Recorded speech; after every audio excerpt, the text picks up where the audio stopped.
Pepper rice.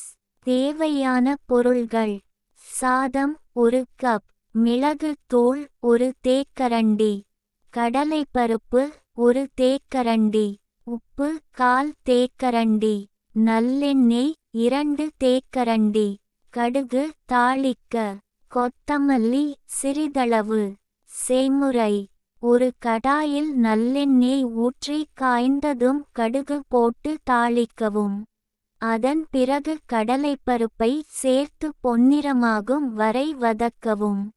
கடலைப்பருப்பு பொன்னிறமானதும் அதனுடன் மிளகு தூளை சேர்த்து வாசம் வரும் வரை வதக்கவும். மிளகு வாசனை வந்ததும் அதில் தேவையான அளவு உப்பு சேர்த்து கலந்து கொள்ளவும். இந்த கலவையை சாதத்துடன் சேர்க்கவும். பெப்பர் கலவை சாதத்துடன் நன்கு ஒன்றாக சேரும்படி கிளறி விடவும்.